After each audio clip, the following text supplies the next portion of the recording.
2600 ஆண்டுகளுக்கு முன்னாலேயே ஒரு நகர நாகரிகத்தோட வாழ்ந்திருக்காங்க அப்படிங்கிறது ரொம்ப முக்கியமான அது கொடுத்த சர்ப்ரைஸ்ல ஒன்று. இதுவரைக்கும் நடந்த அகழாய்வு முடிவுகளில், அதாவது 2014 இருந்து வைகை நதிக்கரையினுடைய வைகை நதி நாகரிகத்தில் தொடங்கப்பட்ட இந்த ஆய்வு முதல் 3 கட்டங்களாக மத்திய தொல்லியல் துறை நடத்தினாங்க. அதில் ரொம்ப முக்கியமானது என்னென்னா, தமிழர்களுடைய எழுத்தறிவு அப்படிங்கிறது 6ஆம் நூற்றாண்டிலேயே அவங்க எழுத்தறிவு பெற்றவர்களாக இருந்தாங்க அப்படிங்கிறதுக்கான சாட்சிகளாக குறியீடுகளும் தமிழ் பிராமி எழுத்துக்களும் இப்படியெல்லாம் நிறைய கிடச்சிருக்கு. கீழடி தான் இது வரைக்கும் ஆயிரக்கணக்கான சர்ப்ரைஸை அள்ளி அள்ளி கொடுத்துருச்சே, இன்னமும் என்ன கொடுக்குமோ அப்படிங்கிற ஒரு பெரிய எதிர்பார்ப்போட தான் இன்னைக்கு கீழடியில் 10வது கட்ட அகழாய்வு பணிகளை ஸ்டார்ட் பண்ணுறாங்க. சிஎம் வீடியோ கான்ஃபரன்ஸ் துவக்கி வைக்கிறாரு. இங்கே பாருங்கள், அந்த 10வது கட்ட அகழாய்வை துவங்கிறதுக்கான ஏற்பாடில் தொழிலாளர்கள்லாம் தயாராக இருக்காங்க. அந்த குழிகள், அகழாய்வு குழிகள் எடுப்பதற்கான அளவீடுகளும் எடுக்கப்பட்டு தயாராக இருக்குது. இதுவரைக்கும் நடந்த அகழாய்வு முடிவுகளில், அதாவது 2014 இருந்து வைகை நதிக்கரையினுடைய வைகை நதி நாகரிகத்தில் தொடங்கப்பட்ட இந்த ஆய்வு முதல் 3 கட்டங்களாக மத்திய தொல்லியல் துறை நடத்தினாங்க. பிரபல தொல்லியல் ஆய்வாளர் அமர்நாத் ராமகிருஷ்ணன் அதை நடத்தியிருந்தார். இந்த ஆய்வு முடிவுகள் எல்லாம் மிகப்பெரிய ஆச்சரியங்களையும் அதிர்ச்சிகளையும் உலகம் முழுக்க கொடுத்துக்கிட்டே இருந்துச்சு.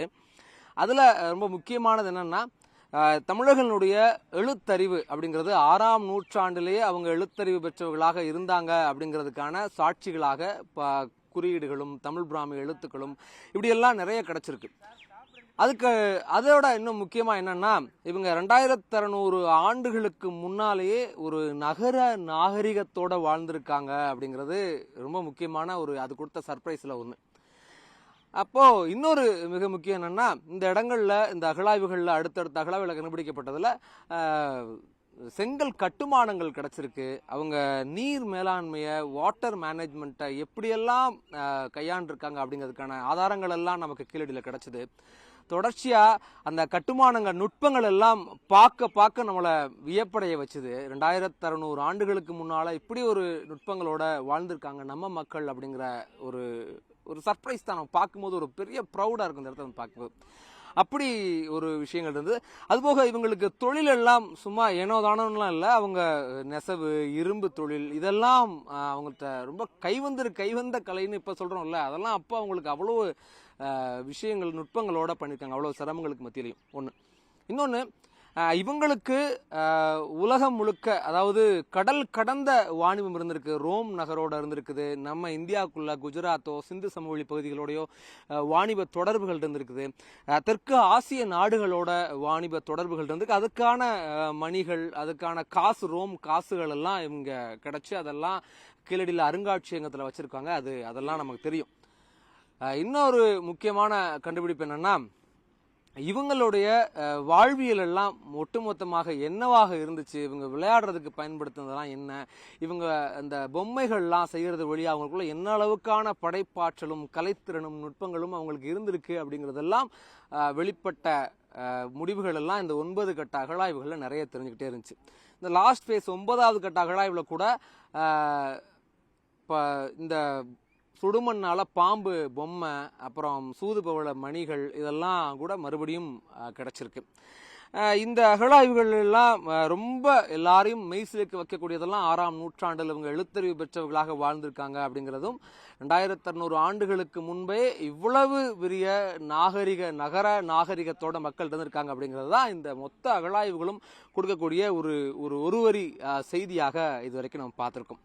இப்போ 10ஆம் கட்ட அகழாய்வு இன்னைக்கு ஸ்டார்ட் பண்ணுறாங்க. நம்ம இந்த இடத்துல, அதாவது இப்படி ஒரு கீழடிங்கிற ஒரு இடத்துல முதல்ல அகழாய்வை துவங்கி 2-3 கட்டங்கள் நடத்தியிருந்த திரு அமர்நாத் ராமகிருஷ்ணன் ஒரு விஷயத்த சொல்லியிருந்தார். அதாவது மொத்தம் இந்த பகுதி அப்படிங்கிறது 110 ஏக்கர். அது வரைக்கும் 3வது கட்டத்தோட மத்திய தொழில் துறை நிறுத்திக்கும் போது பணிகளை அவர் நடத்தியது வெறும் 2%, வெறும் 2 விழுக்காடு தான் ஆய்வு நடத்தியிருக்கேன். அதனால இன்னும் நடத்தப்பட வேண்டியது இருக்குன்னாரு.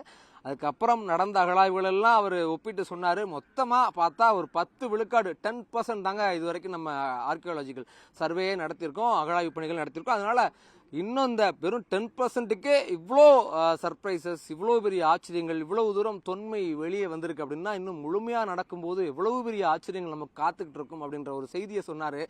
இது உண்மையில் இன்னும் எத்தனை ஆண்டுக்கு நம்ம நடத்த முடியுமோ தெரியாது. ஆனால் எவ்வளவு ஆண்டுகள் ஆனாலும் நடத்தணும், நடத்துறதுக்கான தேவை இருக்குது, நடத்த வேண்டிய அவசியம் இருக்குது. நடத்த உங்களுக்கு மண்ணுக்குள்ள இருந்து உங்களுடைய பெருமை எழுந்து வந்துக்கிட்டே இருக்கும் அப்படிங்கிற ஒரு வார்த்தையை சொன்னார். அப்படி அவர் சொன்னதனுடைய அந்த விளைவு, அதனுடைய தொடர்ச்சியாகத்தான் இந்த அகழாய்வுகள் எல்லாம் அடுத்தடுத்து நம்ம நடத்த வேண்டிய ஒரு கட்டாயத்துக்கு, ஒரு தேவைக்கு தமிழக அரசு தொல்லியல் துறை வந்திருக்கு. தொடர்ச்சியாக இந்த 3ஆம் கட்ட அகழாய்வோட மத்திய அரசு நிறுத்தினதுக்கப்புறம் அடுத்தடுத்த இதுவரைக்குமான 9 கட்ட அகழாய்வுகளும் மாநில அரசு தான் நடத்துறாங்க. மத்திய அரசு அனுமதி வாங்கி அதை நடத்தியிருக்காங்க. ஒவ்வொரு அகழாய்வினுடைய ஆய்வு அறிக்கைகளையும் ஒவ்வொரு கட்டத்தினுடைய ஒவ்வொரு வருஷம் நடக்கும். பிப்ரவரியில் ஆரம்பித்து வழக்கமாக செப்டம்பர் வரைக்கும் இந்த அதாவது வெயில் காலத்தில், முழுமையான வெயில் காலத்தில் தான் நடக்கும். அப்படி ஒரு கட்டத்தில் தான் இந்த அகழாய்வை நடத்துவாங்க. நடத்தி அந்த ஒவ்வொரு வருஷம் ஆய்வு அறிக்கையை மத்திய தொழில் துறையில் சமர்ப்பித்து நாங்கள் நடத்திட்டோம், அடுத்த கட்டத்துக்கு அனுமதி கொடுங்கன்ற பெர்மிஷனை வாங்கி நடத்திட்டு இருக்காங்க. இப்போ இந்த கட்டமும் அதே மாதிரி தான் 9ஆம் கட்ட ஆய்வறிக்கையை சப்மிட் பண்ணி இப்போ பெர்மிஷன் வாங்கியிருக்காங்க. எலெக்ஷனால இந்த வருஷம் பிப்ரவரியில் ஆரம்பிக்க வேண்டியது இப்போ கிட்டத்தட்ட ஜூன் ஆயிடுச்சு. அதனால இது மேபி இந்த ஆய்வு நடந்து முடிகிறதுக்கு டிசம்பர் வரைக்கும் ஆகலாம் அப்படின்ற ஒரு எதிர்பார்ப்பை தொல்லியல் ஆய்வாளர்கள் சொல்றாங்க. இங்க இப்போ என்ன மிகப்பெரிய கேள்வி அப்படின்னா, 10ஆம் கட்ட அகழாய்வு 9 வரைக்கும் இவ்வளவு நடந்துருச்சு, இதுல என்னெல்லாம் கிடைக்கும் அப்படிங்கிறது தான் நமக்கு இருக்கக்கூடிய எதிர்பார்ப்பு, எல்லாருக்கும் இருக்கக்கூடியது. இங்கே நம்ம கேட்குறோம், நம்ம இங்கே இருக்கக்கூடிய ஆர்கியாலஜிக்கல் எக்ஸ்பர்ட்ஸ்கிட்ட, அங்கே இருக்கக்கூடிய தொல்லியல் ஆய்வாளர்கள்ட்ட, நிபுணர்கள்ட்ட நம்ம வந்து கேட்கும்போது 10ஆம் கட்டத்தில் என்ன கிடைக்கலாம் அப்படின்னா, இந்த இடம் இப்போ 10ஆம் கட்ட அகழாய்வு நடத்தக்கூடிய இந்த இடம் அப்படிங்கிறது மொத்தமாக ஒரு 1.5 ஏக்கர் பரப்பளவு நடத்துறதுக்கு திட்டமிட்டிருக்காங்க. இந்த இடம் நடத்துனதுக்கு பக்கத்தில் தான் 7ஆம் கட்டத்தில் 4ஆம் கட்ட அகழாய்வுகள்லாம் நடந்தது. அந்த இடத்துல என்ன கிடைச்சது அப்படின்னா, கீழே வந்து கார்பன் டேட்டிங், அதாவது காலத்தை கணக்கிடுறதுக்கான ஒரு நம்ம எவ்வளவு காலத்துக்கு முந்தியது அப்படின்றத கணக்கிடுறதுக்கான கரிம துகள்களை வச்சு தான் கணக்கிடுறாங்க. அப்படியான கரிம துகள்கள்லாம் வந்து அந்த இதுக்கு முந்தைய கட்டங்களில் கிடைச்சிருக்கு. அந்த துகளை வச்சு தான் 2600 ஆண்டுகளுக்கு முந்தைய நாகரிகம் கொண்டவங்க நம்ம அப்படிங்கிற இன்ஃபர்மேஷன் கிடைச்சிது. இப்போ இது பக்கத்தில் நடத்தக்கூடியதுனால இந்த அகழாய்வுலையும் அந்த மாதிரியான கரிம துகள்கள் கிடைக்கலாம், கார்பன் டேட்டிங்க்கு பயன்படக்கூடிய கரிம துகள் கிடைக்கலாம்.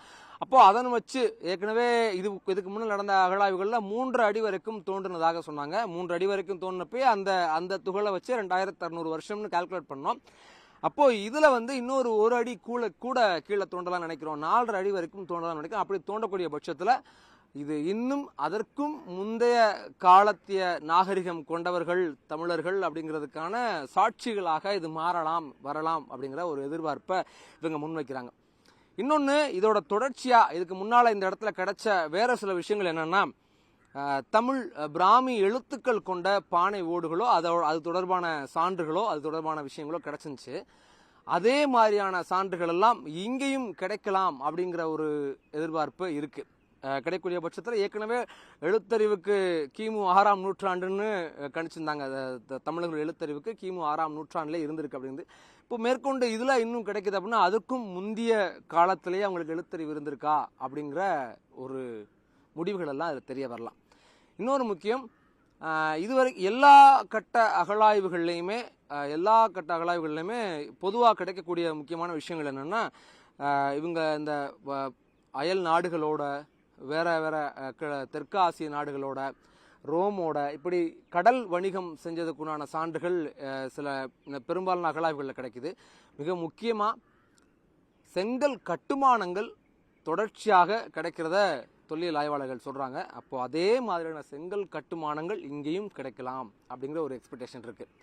ஏற்கனவே கிடைச்ச கட்டுமானங்கள் வழியா இவங்க தண்ணியை எப்படியெல்லாம் பாதை கட்டி, வாய்க்கால் கட்டி, குழாய் உரை கிணறு கட்டி தண்ணியை எப்படியெல்லாம் நீர் மேலாண்மை செஞ்சிருக்காங்க, தண்ணியை எப்படிலாம் ஹேண்டில் பண்ணியிருக்காங்கன்றதுக்கான சாட்சிகளா அந்த கட்டுமானங்கள்லாம் கிடைச்சது இல்லையா.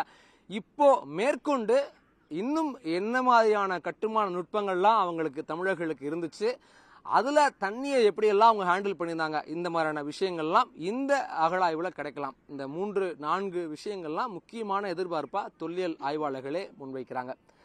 வெறும் 10% அகழாய்வு முடிவுகளே நம்மளை எல்லாம் ஒரு பக்கம் ஒரு என்ன சொல்றது, ஒரு இன்ப அதிர்ச்சி கொடுத்து நம்மளெல்லாம் சர்ப்ரைஸ்ல உரைய வைக்கிற அளவுக்கான முடிவுகள்லாம் இது வரைக்கும் கிடைச்சிருக்கு. அப்படிங்கிற பட்சத்துல இந்த 10ஆம் கட்ட அகழாய்வும் இன்னும் நிறைய சர்ப்ரைஸை தமிழர்களுக்கு, நமக்குள்ள உலகம் முழுக்க தமிழர்களுக்கும், எல்லா தொல்லியல் ஆய்வாளர்களுக்கும் கீழடிய உலகம் முழுக்க உத்து கவனிச்சிட்டு இருக்காங்க. என்னென்ன முடிவுகள் வரும், இன்னும் என்னென்ன விஷயங்கள் எல்லாம், இன்னும் என்னென்ன உண்மையெல்லாம் வெளியே வரும் அப்படிங்கிற சமகால அரசியல் நிலைகளோட சேர்த்து இவங்க என்னென்ன உண்மைகள்லாம் வெளியே வரும்னு எதிர்பார்த்து காத்துட்டு இருக்காங்க. அவங்களுக்கெல்லாம் நிச்சயமா அவங்களுக்கு எந்தவித ஏமாற்றமும் இந்த அகழாய்வு அளிக்காம நிறைய புதிய புதிய ஆச்சரியங்களை கொடுக்கும் அப்படிங்கிற ஒரு மிகப்பெரிய நம்பிக்கை அப்படிங்கிறது இங்க இருக்கக்கூடிய தொல்லியல் ஆய்வாளர்கள்ட்ட ரொம்ப உறுதியாகவே இருக்கு. நியூஸ் 18 செய்திக்காக ஒளிப்பதிவாளர் பிரபாகருடன் வெற்றி.